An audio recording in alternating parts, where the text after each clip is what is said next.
very good morning and welcome to Breakfast News. In the next 1 hour, we'll get you all the latest news and updates and very important events lined up today.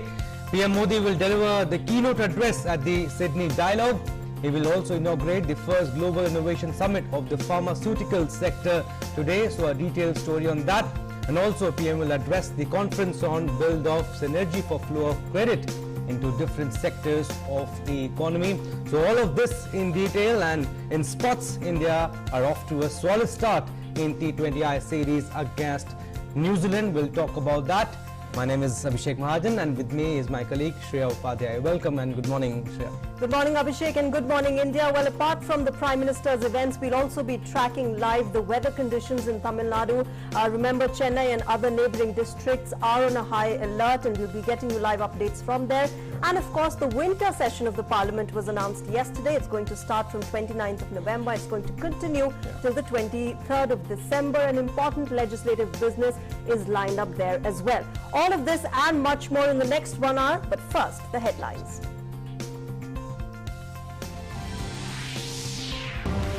Prime Minister Narendra Modi to deliver the keynote address at the Sydney Dialogue today.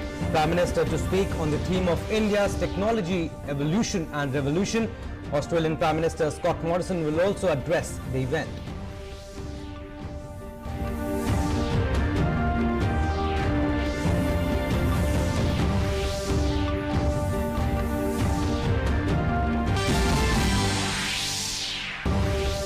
Prime Minister Narendra Modi to inaugurate the first Global Innovation Summit of the Pharmaceuticals via video conferencing today.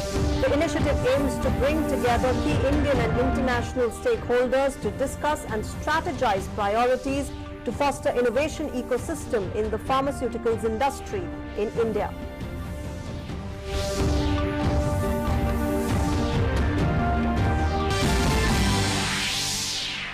Winter session of the Parliament to commence from 29th of November. The session will continue till 23rd of December.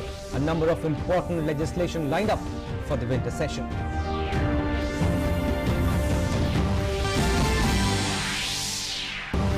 In the UNSC consultation and briefing on United Nations Assistance Mission in Afghanistan, India calls on the international community and countries in the region to come together, rising above partisan interests to ensure the much-needed assistance to the country.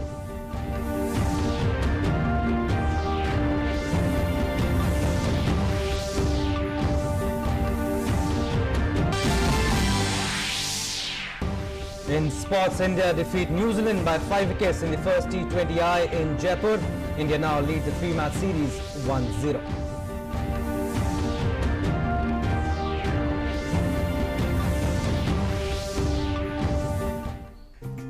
Right, so those were the headlines. We'll start with our national segment. First, our top story.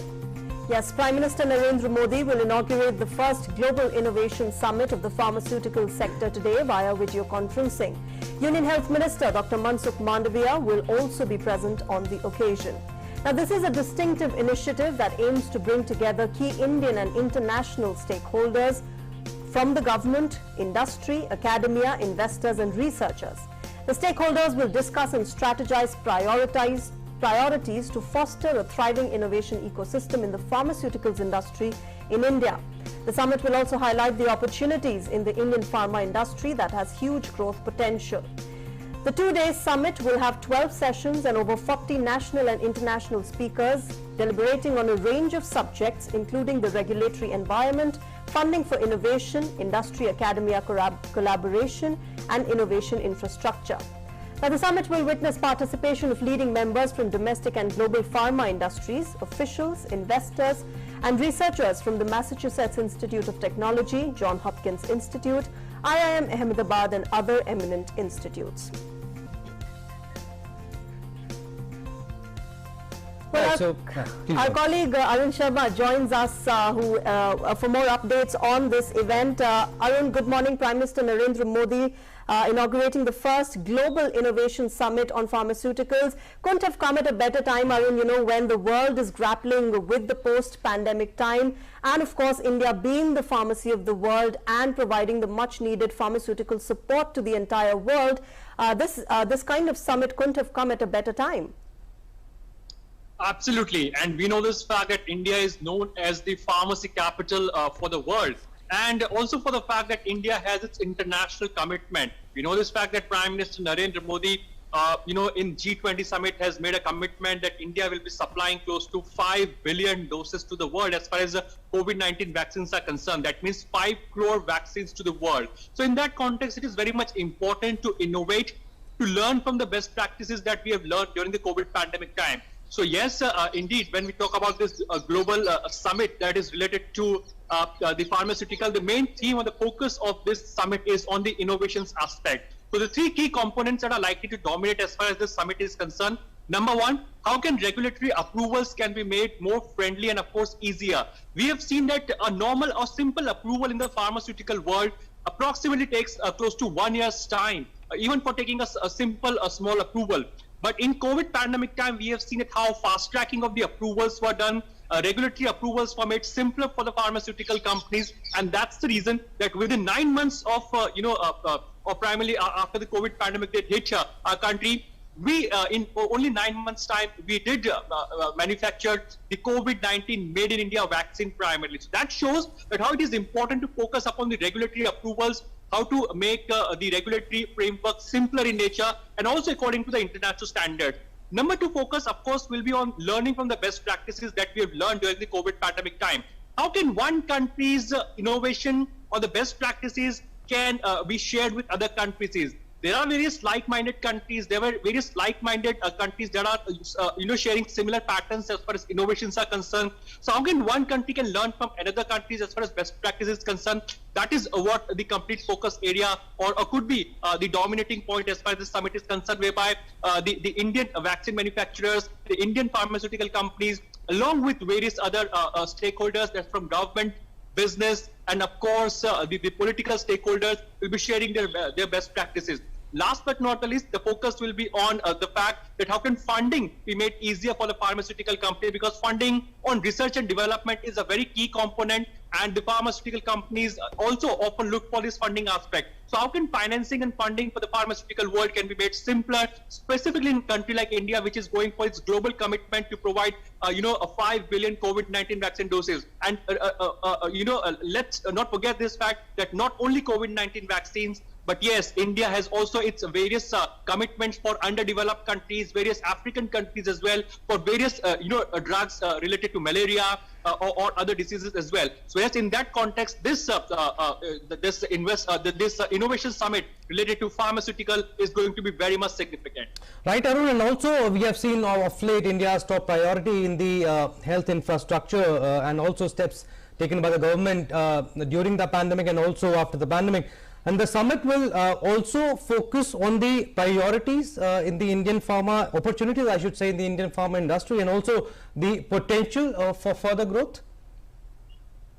So Abhishek, the idea of this innovation summit is completely on the fact that how can we share our best practices, whatever we have learned during the COVID pandemic time. Now, India is that one country that has developed vaccine on all the platforms that are available today. That includes the DNA-based vaccine, the mRNA-based vaccine. I mean, no country in the world has done so far. So this showcases that how India can be part of the global supply chain. How can it contribute as far as global innovations is concerned? So how can best practices from India can be shared with other countries as well, the like-minded countries as well, whereby the political stakeholders, the business stakeholders, the government stakeholders will also be participating. So that's number 1 aspect. Number 2, COVID-19 is just a subset of the pharmaceutical industry. I mean, the pharmaceutical industries are also involved in various other vaccines. That includes cancer vaccines. That includes, the doses or the medicine for various diseases, TB for that matter, polio for that matter. There are underdeveloped countries. Even today, they are struggling to get, medicine related to malaria as well. So in that context, how can the production can be increased? And of course, as Prime Minister Narendra Modi on international platform has committed this point that India should now focus upon with all other countries that how can one world, one health can be focused upon. So yes, how can this infrastructure related to pharmaceutical can be created, which includes innovation, that includes best practices sharing, and last but not the least, how can financing be made simpler so that research and development can be done? Because in pharmaceutical industry, research and development is a key component. that includes the majority of the financing as far as the research and development aspect is concerned. So yes, in that context, the best practices sharing will be done in this summit related to pharmaceutical sector. Arun, one of the key focuses also, of course, remains the fact that, if we have to see India's pharmaceutical industry grow, if we have to see that, we are successfully dealing with the post-pandemic world that we all are living in, it becomes important that the responsibility doesn't lie solely on the government. It can give you the funding, it can give you the infrastructure, but there is a scope of public-private partnership, that which we have seen during the pandemic. We know that, whether it was Adar Poonawalla giving his Serum Institute of India's vaccine, or other private players that emerged during the pandemic, they have to collaborate with the government and provide solutions to medical issues, to pharmaceutical challenges that lie ahead. Absolutely, and in this last 2 years' time, we have seen that how the key focus has emerged on the pharmaceutical sector. There were various bottlenecks earlier, there were various challenges earlier, but as also we saw that how earlier we listened to Cyrus Poonawalla from the Serum Institute of India. He clearly mentioned this point that Prime Minister Narendra Modi's leadership role in ensuring that the fast regulatory approvals can be ensured, also ensuring that all the challenges for the pharmaceuticals sector can be removed as soon as possible.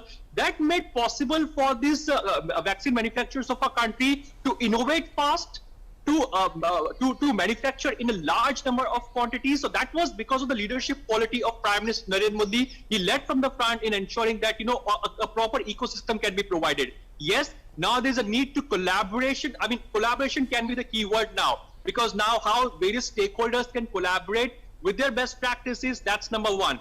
COVID-19, as I mentioned earlier, is just a subset of the pharmaceutical industry.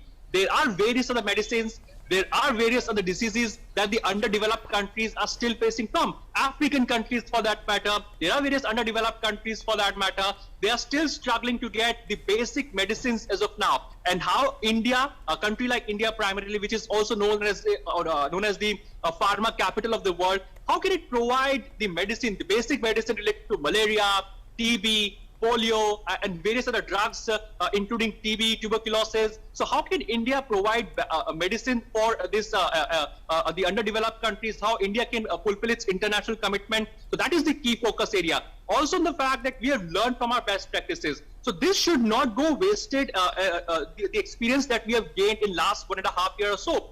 How a pattern can be designed so that the approvals, the regulatory approvals can be made seamless and of course very much friendly for the pharmaceutical industry without compromising the global and international standards. And of course, how can funding be made easier for the research and development purposes for the pharmaceutical industry. So all this will be deliberated upon in this month-end or the 2-day summit primarily that is related to the pharmaceutical sector. The Prime Minister Narendra Modi will also be addressing today, and he's also earlier mentioned this point that we are now focusing upon one world, one health. That means focusing upon the fact that how can better healthcare facilities can be provided to other countries as well, apart from its own country, India. Absolutely, Arun. He will inaugurate the first Global Innovation Summit of the pharmaceutical sector. Thank you, Arun. Thank you for giving us your vital inputs. Moving further, Prime Minister Narendra Modi will deliver the keynote address at the Sydney Dialogue today. He will speak on the India's technological evolution and revolution. The event will also witness the keynote address by Australian Prime Minister Scott Morrison and former Prime Minister of Japan Shinzo Abe. The Sydney Dialogue, which is being held from 17th to 19th November, is an initiative of the Australian Strategic Policy Institute. It aims to bring together political, business and government leaders to debate, generate new ideas and work towards common understandings of the opportunities and challenges posed by emerging and critical technologies.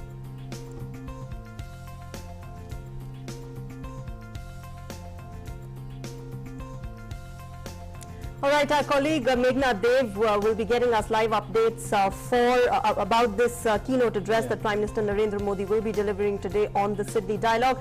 Meghna, good morning. A very important keynote address by the Prime Minister there, of course.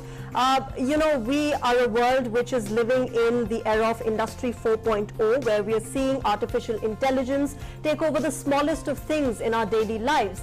And, amid this, to talk about India's digital evolution as well as revolution in the past few years is a very important step towards really, realizing the kind of digital economy that this government really envisions.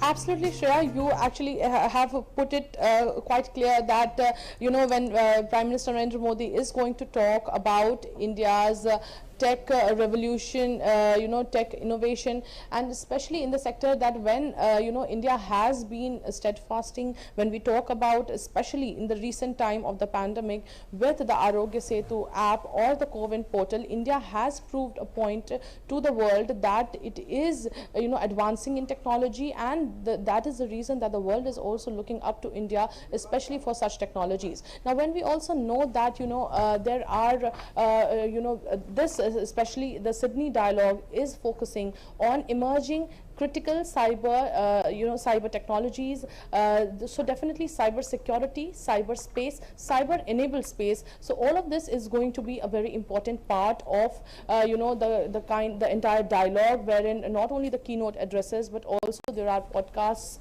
also there are other events that have been planned, sessions that are planned. Many of the sessions have been kept public so that the common person, a common man, can also understand that how much of an important and crucial role is technology playing in his or her daily life. So very importantly, many of the sessions have been kept public. Besides that, when we also know that between India and Australia, the kind of comprehensive strategic partnership that both the countries have now is very important, and in that comprehensive strategic partnership, cyber security, the framework of cyberspace, cyber security technology plays a very important role. And also when we know that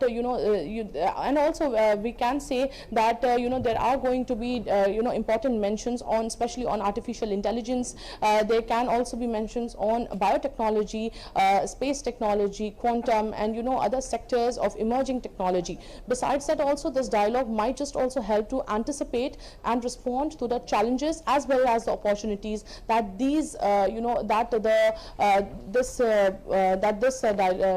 there are the challenges and the opportunities that the cyberspace and the cyber world actually puts forth for different countries together. And also, Meghna, many delegates will be part of this, but the event will mostly reflect upon the India and Australia concerns. How do we see this? And the India-Australia focus also we need to talk about. Increased engagement, you think, of economic and security ties between both the countries? Meghna?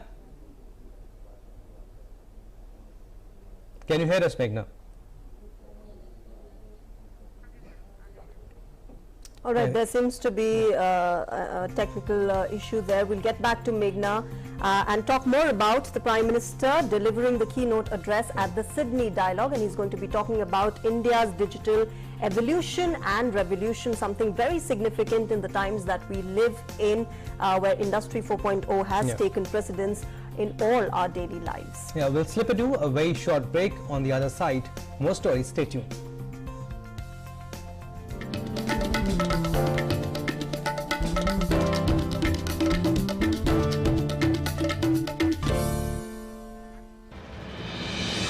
With the world's largest COVID vaccination drive, India is leading the way. As the vaccine reaches every corner of the nation, do not forget the mantra, Dawai bhi, Kadai bhi. Let's continue our fight against COVID-19. Vaccination along with social distancing, sanitization and masks. Mask up, India! Put your mask on and cover your nose and be safe. Mask Up India.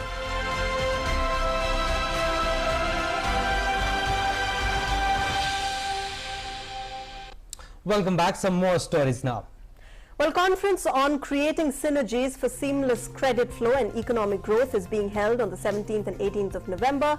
25 key ministries of the Government of India, industry leaders, banks and financial institutions are all participating in an extensive and broad-based consultation during the two-day conference to provide insights and suggestions. Finance Minister Nirmala Sitharaman and Ministers of State attended the conference. Key ministries, banks, Financial institutions and industry bodies are also attending the conference.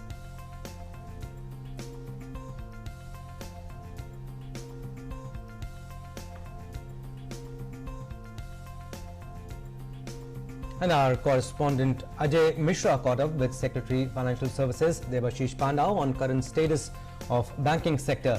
He said interest rates are at all-time low, cutting across sectors.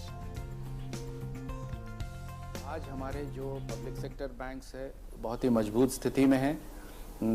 जो NPA है वो all time लो है। Provision coverage ratio जिसको कहते हैं, जो provisions करते हैं, वो ऑल टाइम हाई है। सब बैंक्स प्रॉफिट्स में आ गए हैं। बैंक्स आज बाजार में जाके पैसा उठाने में सक्षम हो गए हैं और इसके कारण जो रेटिंग एजेंसीज है, जो इंडियन बैंकिंग सेक्टर का जो आउटलुक है उसको वो नेगेटिव से अब स्टेबल में ले आए हैं। प्राइवेट सेक्टर बैंक भी अच्छा काम कर रहे हैं। तो पूरा कुल मिला के हमारा जो बैंकिंग सेक्टर है, शेड्यूल्ड कमर्शियल बैंक जो 90% लगभग उनकी शेयर है मार्केट का, वो आज इस स्थिति में हैं और तैयार हैं। उनके पास एडिक्वेट लिक्विडिटी है, कैपिटल है, प्रॉफिट्स कर रहे हैं, उनकी स्टॉक्स की प्राइस भी अच्छा जा रहा है मार्केट में।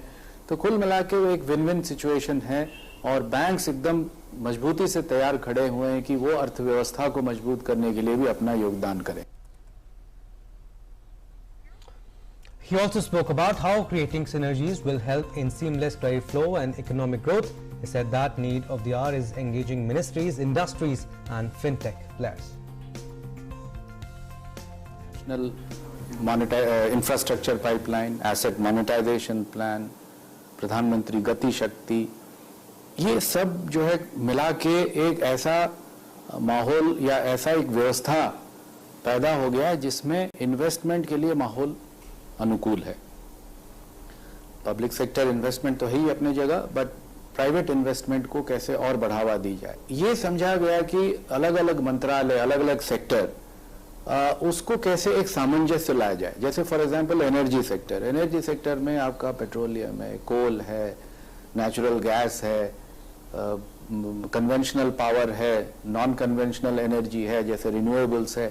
तो ये सब का रिक्वायरमेंट क्या है, इनकी प्रोजेक्ट पाइपलाइन क्या है, पॉलिसीज नीति क्या है और उनकी क्या अपेक्षाएं हैं कि कितने मेगावाट का या गीगावाट का या टेरावाट का कितना वो कैपेसिटी क्रिएट करने जा रहे हैं और उस कैपेसिटी को फंड करने के लिए क्रेडिट की क्या रिक्वायरमेंट है और वो क्रेडिट किस ढंग से और कैसे फ्लो करना चाहिए ताकि समय से प्रोजेक्ट की पूर्ति हो और एक निर्बाध रूप से वो क्रेडिट भी जो प्रोजेक्ट प्रमोटर हैं उनको प्राप्त हो ताकि वो प्रोजेक्ट तैयार हो जाए, कमीशन हो जाए और जो पावर की रिक्वायरमेंट है वो उसकी पूर्ति हो। Moving on, the winter session of the Parliament is starting from the 29th of November. The winter session will continue till the 23rd of December. Important legislative business is proposed by the government during the upcoming session. Winter session of the Parliament before the budget session is significant in terms of legislative business. It is also interesting to note that the winter session of the Parliament is going to be held at a time when the assembly elections are to be held in 5 states and they are not too far away. The government will try to lay those bills in the winter session which could not be introduced during the monsoon session.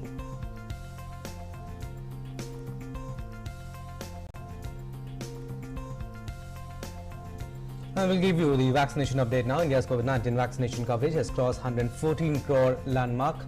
Cumulatively, 114 crore 37 lakh 61,698 beneficiaries have been administered vaccination so far, and more than 65 lakh 73,000 vaccine doses were administered on the 306th day of the country's largest vaccination program on Wednesday, out of which 17 lakh 5,224 were given as first dose, while 48 lakh 68,463 second doses were administered. The Union Cabinet met on Wednesday and took key decisions such as continuation of the Pradhan Mantri Gram Sadak Yojana or Rural Road Scheme 1 and 2 and road connectivity project for left-wing extremism affected areas. Extension up to September 2022 has been granted to help Northeast and Hill states complete connectivity projects. Now, the Cabinet also approved Uncovered Villages of Aspirational District scheme for provision of mobile services in such villages in 5 states. Our correspondent Meghna Dev spoke with the Communications and IT Minister Ashwini Vaishnav on the Universal Service Obligation Fund, or the USOF scheme, for provision of mobile services in uncovered villages of aspirational districts across 5 states of Andhra Pradesh, Chhattisgarh, Jharkhand, Maharashtra and Odisha. Let's listen in. We are joined in by Union Minister Ashwini Vaishnav to talk more on today's cabinet decisions of enhancing connectivity in aspirational districts. Sir, a very important decision by the cabinet today that the aspirational districts and thousands of them, like the villages, are going to be connected with mobile connectivity, internet, data connectivity. Honorable Prime Minister Shri Narendra Modi ji has approved connecting 7,287 villages in 44 districts of 5 states. These were the areas which were still not covered by telecom service. So a package of rupees 6,466 crore has been approved.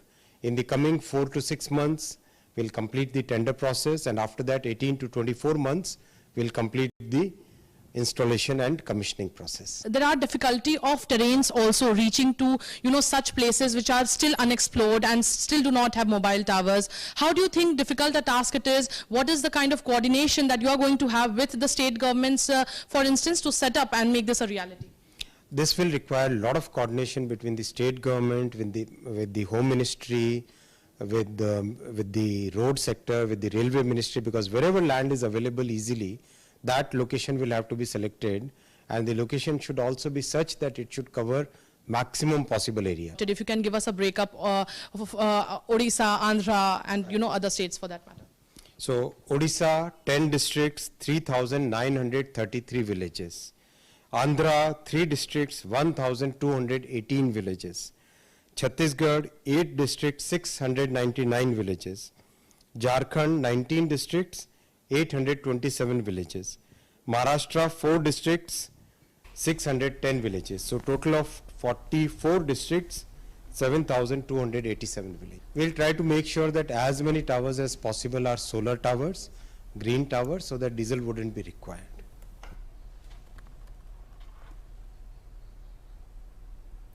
Well, India on Wednesday won the re-election to the Executive Board of the UN's Cultural and Education Organization for the 2021-25 term.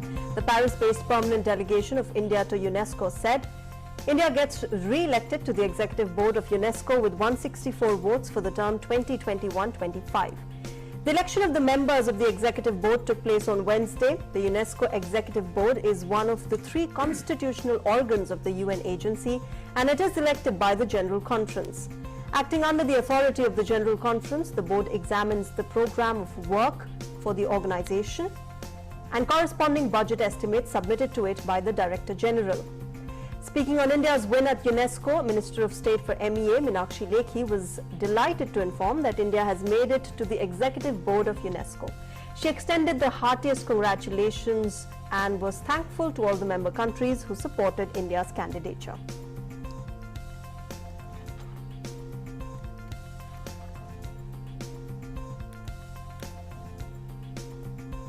India reiterated its commitment to assure humanitarian assistance to Afghanistan in the UNSC consultation and briefing on United Nations Assistance Mission in Afghanistan.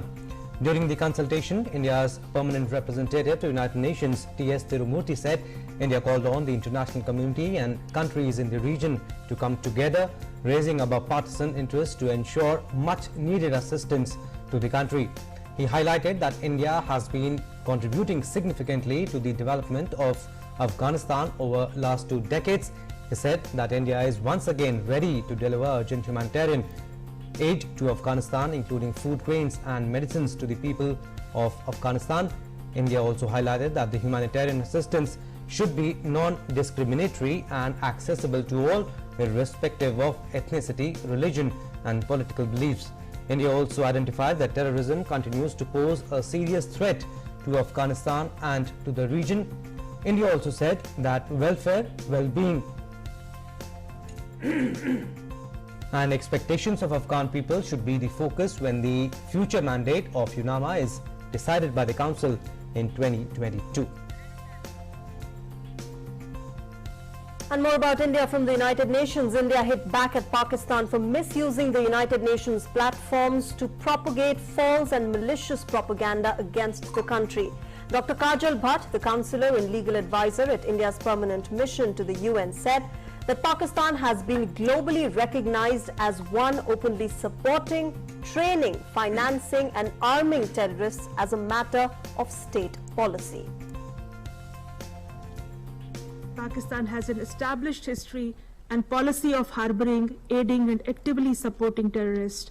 This is a country which has been globally recognized as one openly supporting, training, financing and arming terrorists as a matter of state policy. The entire Union territory of Jammu and Kashmir and Ladakh were, are and will always be an integral and inalienable part of India. This includes the areas that are under the illegal occupation of Pakistan. We call upon Pakistan to immediately vacate all areas under its illegal occupation. India desires normal neighborly relations with all countries, including Pakistan. The onus is on Pakistan to create such a conducive atmosphere. Till then, India will continue to take firm and decisive steps to respond to cross-border terrorism. Right, let's move on now to our next segment, which is Web News Review.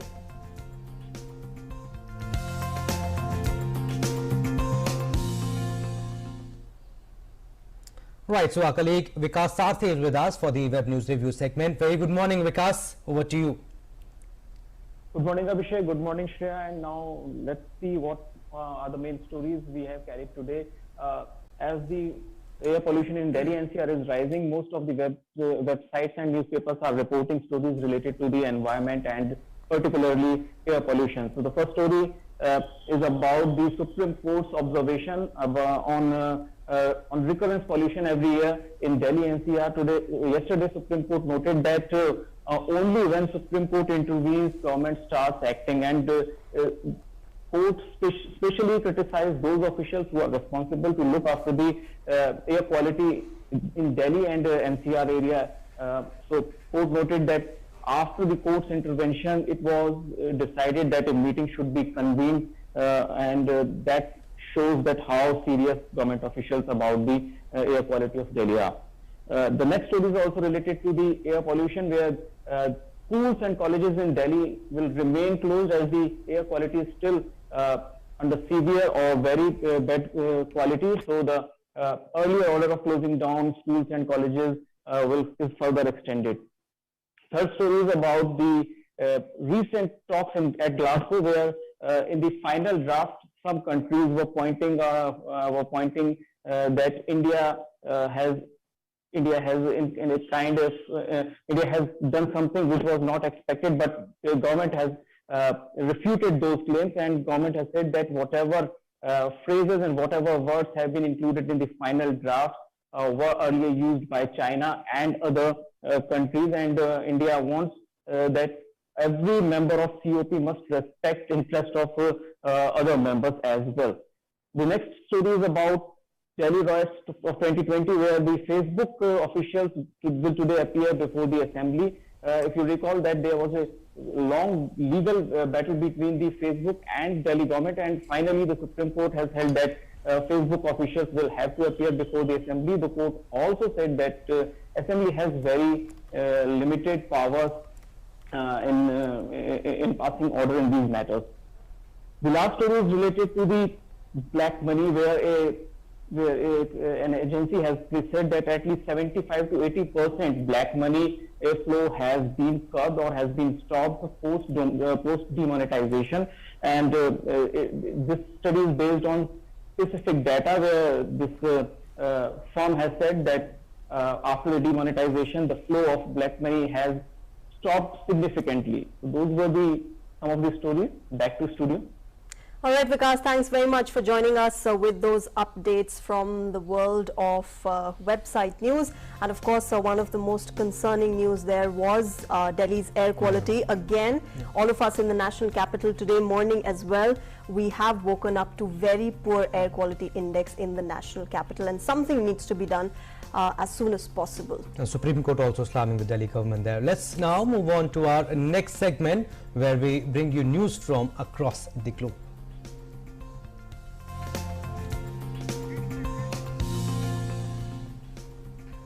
The UN envoy to Afghanistan on Wednesday delivered a bleak assessment of the situation following the Taliban takeover, saying that an affiliate of the Islamic State group has grown and now appears present in nearly all 34 provinces. UN Special Representative Deborah Lyons told the UN Security Council that the Taliban's response to Islamic State Khorasan province's expansion appears to really rely heavily on extrajudicial detentions and killings of the suspected ISKP fighters. Her comments came hours after the group, an ideological foe of the Taliban, claimed responsibility for the 2 blasts that killed at least 1 person and wounded 6 others in a heavily Shiite Muslim neighborhood of Kabul. The Taliban, she said, has been unable to stem ISKP's growth.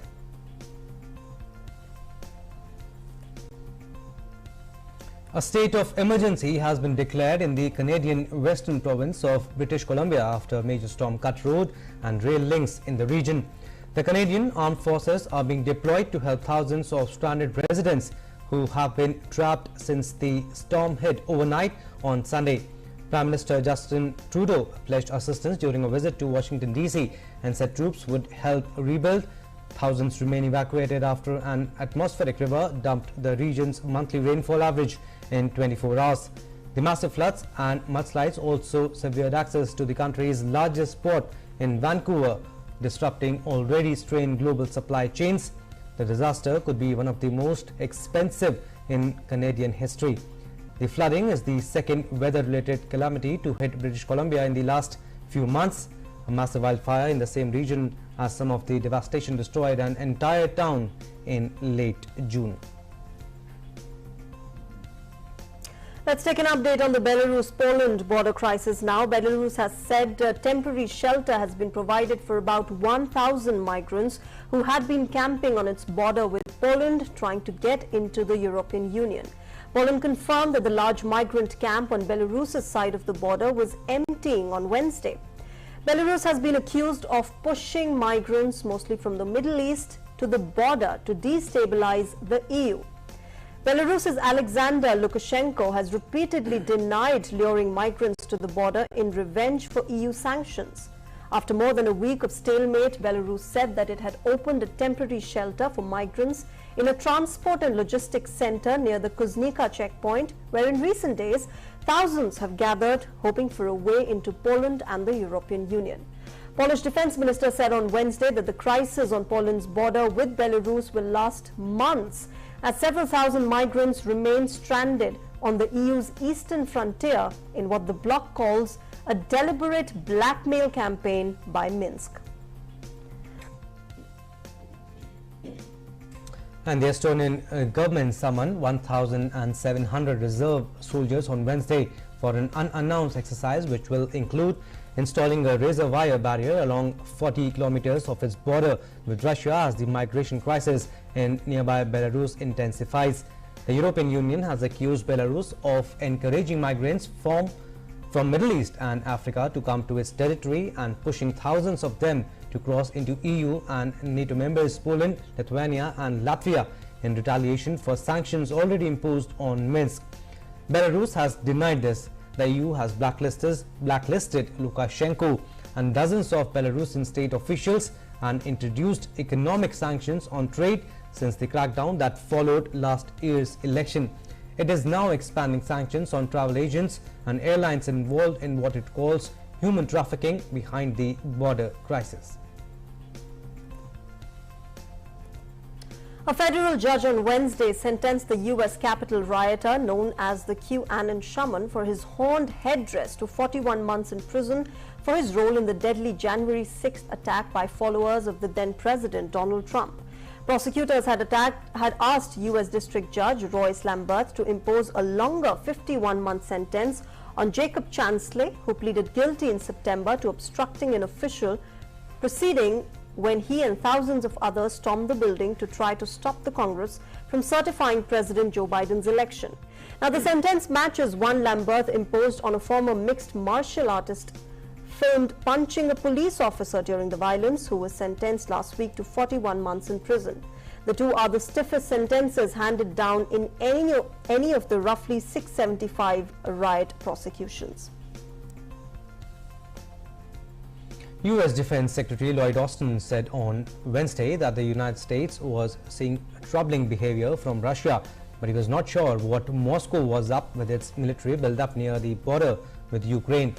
Austin said at a press conference, and I quote him, "We're not sure exactly what Mr. Putin is up to, but these movements certainly have our attention, and I would urge Russia to be more transparent about what they are up to," unquote. British Prime Minister Boris Johnson admitted on Wednesday that the way he handled the findings of a report into a Conservative lawmaker's paid second jobs was a mistake. Speaking at a hearing of the British Parliament's Liaison Committee, which brings together a number of committees scrutinising the government, Johnson said, and I quote, "I have accepted that it was a mistake and that it was my mistake. All we wanted to do was to see whether, in view of the particular and frankly tragic circumstances of the case, there was any cross-party approach on any appeals process," unquote. The Parliament Standards Watchdog had determined Conservative Owen Paterson committed an egregious case of paid advocacy by using his position to promote two firms that paid him. Johnson's government sought to change parliamentary conflict of interest rules to protect Paterson, who resigned before his suspension could take effect. Let's now take a look at updates on COVID-19 from across the globe. World's COVID-19 cases have crossed 25 crore 56 lakh, and so far more than 23 crore 10 lakh people have recovered globally. 51 lakh 37,000 lives have been lost to the disease. The US continues to remain the hardest hit from COVID-19, with the number of cases standing above 4 crore and 82 lakh. The country's death toll from COVID-19 has surpassed 7 lakh and 87,000. Let's bring it down to Europe now, where Belgium has tightened COVID-19 restrictions on Wednesday, mandating wider use of masks and enforcing work from home as cases spiked in the country's fourth COVID-19 wave. From Saturday, all people in indoor venues such as cafes and restaurants will need to wear a mask unless seated, and the rule will apply to those aged 10 and above. The previous age threshold was 12 years. People wanting to eat in a restaurant or go to the theatre already must present a COVID pass showing vaccination, a negative test or a recent recovery. Now, most Belgians will also have to work from home 4 days a week until mid-December and for 3 days per week after that. Belgium has one of the highest cases per capita rates in the European Union, behind only the Baltic and the former Yugoslav nations, and Austria at around 1 per 100 people over the past 14 days, according to the European Centre for Disease Prevention and Control. Meanwhile, in Germany, people are rushing to get vaccinated against coronavirus as infections soar and governments impose restrictions on the unvaccinated. Germany has among the lowest rates of vaccination in Western Europe and is now the epicenter of a new wave of the pandemic as winter grips the continent. The German Health Ministry said 436,000 people received a shot on Tuesday, including 3 lakh boosters, the highest number in about 3 months. Queues have been forming at vaccination centers around the country. About 68% of Germany's population is fully vaccinated against the virus, well behind Italy and Spain that were much harder hit. Parts of Germany are demanding proof of vaccination or recent recovery from COVID-19 for all indoor leisure activities. Germany reported over 52,000 new infections on Wednesday, while the total death toll stood over 98,274.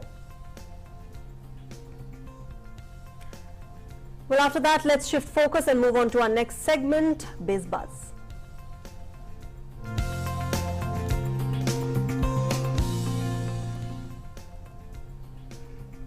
Taking a look at US stocks, the Wall Street benchmark closed down on Wednesday on inflation fears and supply chain concerns, with investors betting the Federal Reserve would raise interest rates sooner than expected to tame rising prices. According to preliminary data, the S&P 500 lost 11.78 points to end at 4689.12 points, while the Nasdaq Composite lost 50.81 points to 15,923.04. The Dow Jones Industrial Average fell 208.07 points to 35,934.15. Union Minister for Commerce and Industry Piyush Goyal presented the Council for Leather Exports, or the CLE, National Export Excellence Awards on Wednesday. Addressing the event, he said that India's leather industry is at the forefront of innovation, design and quality.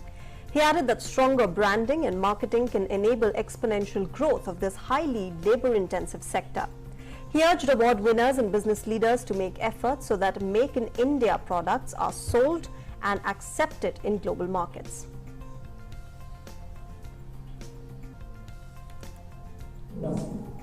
Which has done such glorious work in the past, where we have certain unique propositions which India is a leader, where we have competitive and comparative advantages when compared to the rest of the world.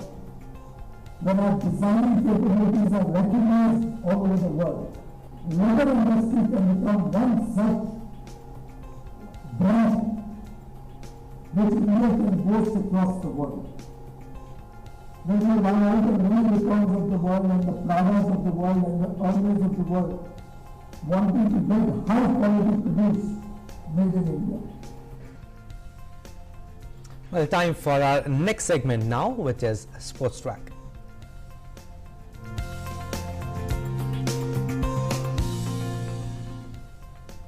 Well, India started the three-match T20 home series against New Zealand with a thumping victory. India defeated New Zealand by 5 wickets in the first match played in Jaipur on Wednesday. India achieved the target of 165 runs to win over the Kiwis for the loss of 5 wickets with 2 balls to spare. Now for India, Captain Rohit Sharma and Surya Kumar Yadav made important contributions to the victory by batting brilliantly. Surya Kumar Yadav made 62 runs and Captain Rohit Sharma made 48 runs. Rishabh Pant played an important innings of 17 not out of 17 balls.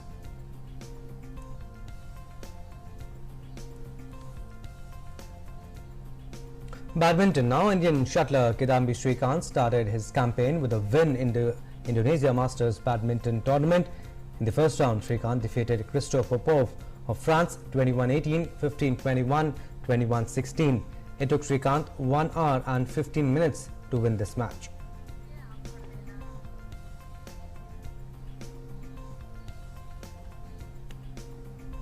HS Pranoy also made it to the next round. Pranoy defeated Malaysia's Liu Darren 22-20, 21-19.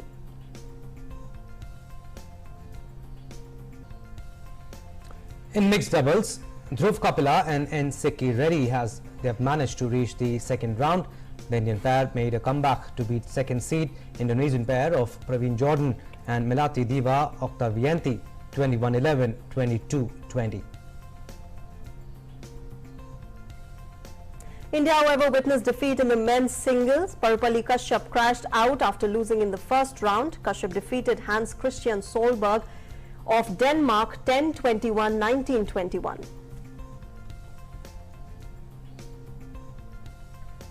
Also, B. Sai Praneeth suffered a defeat in the first round itself.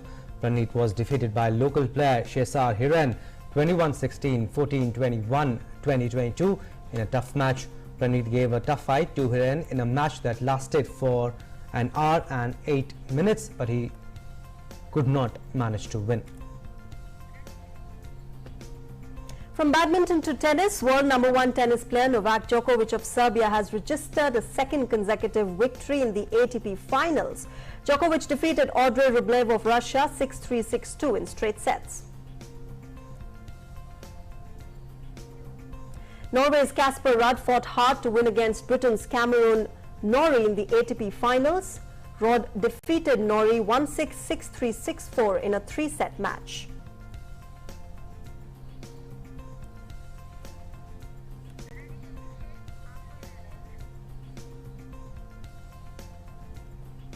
It's 18th November today, and every day on DD India we bring you a special story on India's glorious freedom struggle which is relevant to this day. In today's edition of the Saga of Freedom, we remember great freedom fighter and revolutionary Batukeshwar Dutt on his birth anniversary.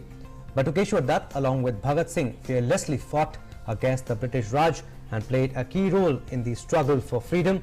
We also remember today freedom fighter and patriot Valiyappan Olagnath Chidambaram, who sowed the seeds of nationalism and independence with the doctrine of Swadeshi and boycott.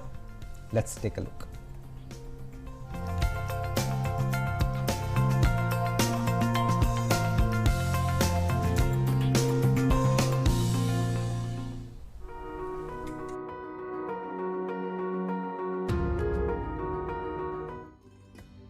November 18th is the birth anniversary of the great freedom fighter and revolutionary Batukeshwar Dutt.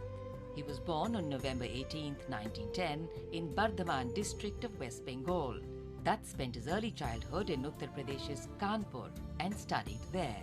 His journey as a revolutionary activist began in his early teenage years after witnessing an Indian child being brutally beaten up by the British on the Mall Road in Kanpur. The child had wandered onto the road, which was prohibited for Indians. This incident had a huge impact on Batukeshwar Dutt, and he started to seek out anti-colonial activists. Through Suresh Chandra Bhattacharya, who was an editor at Pratap, Dutt came in contact with revolutionaries like Sachindranath Sanyal, who was co-founder of the Hindustan Republican Association. Both Batukeshwar Dutt and Bhagat Singh joined the revolutionary party around the same time. The friendship between them grew as they spent time in Kanpur. When Kanpur was flooded in 1924, they volunteered to help victims. Dutt also helped Bhagat Singh learn Bengali and introduced him to the poetry of Qazi Nazrul Islam, which he would often sing. On 8th April 1929, Batukeshwar Dutt and Bhagat Singh fearlessly chanted Inqilab Zindabad and Samrajyavad Ka Nash Ho as they were getting arrested for storming the Central Legislative Assembly with smoke bombs, registering their protest against the trade disputes and public safety bills. Batukeshwar Dutt was awarded a life sentence in the assembly bomb case and was deported to the Andaman Cellular Jail. Here, he participated in 2 hunger strikes for the rights of political prisoners and against their inhuman torture. Later, he was transferred from Andaman Cellular Jail to Hazaribagh Jail in 1937. From there to Delhi Jail and finally to the Patna Jail. He was released on September the 8th, 1938 as his health began to deteriorate due to several ailments he caught during inhuman torture in Andaman Cellular Jail. Dutt was released on the condition that he will not participate in any kind of violent political activity or will not get associated with any political formation which professed violence. Upon release, with his health recuperating, he re-engaged in revolutionary politics, thereby violating the conditions of his release. Batukeshwar Dutt also participated in the Quit India movement in 1942 and was subsequently arrested, only to be released in 1947. Dutt died of cancer on July 20, 1965 in Delhi. He was frequently visited in the hospital by Bhagat Singh's 85-year-old mother, Vidyavati Devi, who had a lot of affection for him. She was with him during his last days. In accordance with his last wish, Dutt was cremated in Hussainiwala, Punjab, alongside Bhagat Singh, Sukhdev and Rajguru. 18th of November is also the death anniversary of the great freedom fighter and patriot Valiyappan Olaganathan Chidambaram, also known as VOC. He was also called Kapalottiya Thamiran or the Tamil helmsman.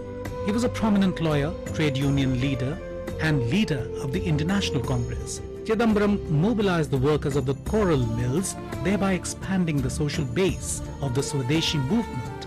This led to a conflict with the British Raj. After undergoing ordeals, he established the Swadeshi Steam Navigation Company in 1906 to challenge the monopoly of the British India Steam Navigation Company. He launched the first Indian shipping service between Tuticorin and Colombo with the help of the Swadeshi Steam Navigation Company. One of India's major ports, that is, the Tuticorin Port Trust, is named after him. Tuticorin became the citadel of the freedom struggle in the early years of the 20th century. V.O. Chidambaram sowed the seeds of nationalism and independence with the doctrine of Swadeshi and boycott. He was charged with sedition by the British colonial government and was sentenced to life imprisonment. His barrister license was also revoked. VOC died on 18th November 1936 in the Indian National Congress office at Tuticorin.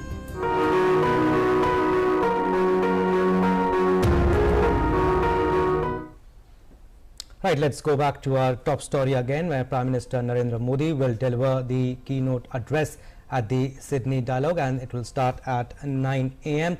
Our colleague Meghna Dev is joining us to talk more on this. Very good morning, Meghna. Again, Prime Minister Narendra Modi will speak on the theme of India's technology evolution and revolution. Tell us the significance and also the key areas he is expected to focus on.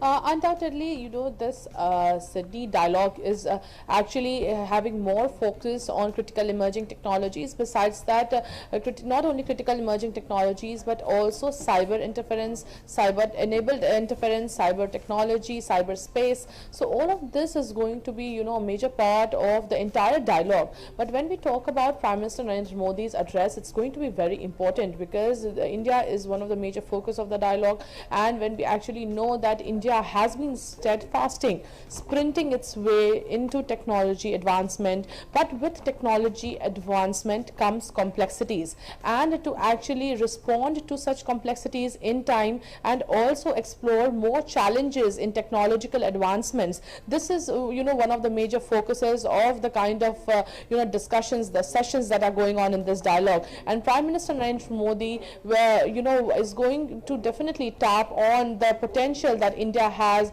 in technology advancement. Besides that, also, you know, not forgetting the fact that India has you know, proved its mettle, especially during the COVID pandemic, with you know, portal like CoWIN and with an app like Arogya Setu.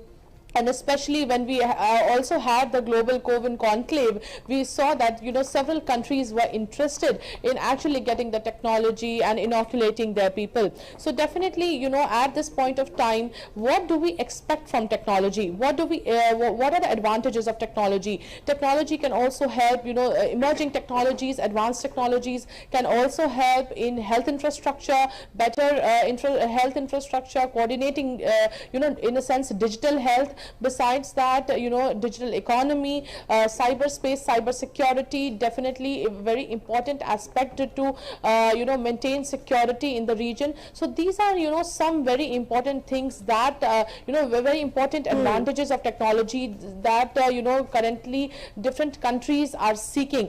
Besides that, a very important thing that can come out of this dialogue is close coordination, close cooperation between countries for research and developmental aspects of technology, research and developmental aspects, you know, in emerging technologies. So this is going to be one of the key focuses. Besides that, also, while India is, you know, as in a sense growing in the technological aspect, but also we should not forget the kind of uses, misuses of cyberspace for malicious activities. And that is what, you know, one of the major concerns for different countries is using cyberspace for malicious activities and also for, you know, creating terror threats, or, you know, for terror threats. So definitely, you know, cyberspace, while it enables, it also has its challenges. So how to make cyberspace more secure, more resilient, more, you know, secure, safe for people, that is also one aspect that is important. Besides that, when we actually see the entire structure of the dialogue, there are delegates across the globe that are participating. Besides that, many of these events or sessions have been kept public so that the common person can understand what are very important technological interventions in his or her life that, you know, he goes through almost every day. So definitely a very important dialogue, in a sense, we can say, and one of its kind dialogue, especially talking about technology and on a global platform, and with several CEOs and experts talking on advancement of technologies as well as its complexities. Definitely one of its kind dialogue and something to really look forward to. Absolutely, Meghna, and you touched upon two very important aspects. One is, of course, the use of technology in our daily lives when it comes to, the government focusing on e-governance, e-education, and now e-health, of course, now that we're living in the post-pandemic era. But also something very significant, the other aspect of technology, which is the kind of geopolitical challenges that India faces right now. To introduce our keynote speaker, the Honourable Narendra. And the kind of Prime Minister of India. Well, good afternoon, everyone, and perhaps I should say namaste. I'm so pleased to join you to introduce my very good friend, Prime Minister Narendra Modi. Australia and India share a deep, deep friendship, or as they say in India, maitri. Our ties are strong and enduring. We've shown what we can be achieved when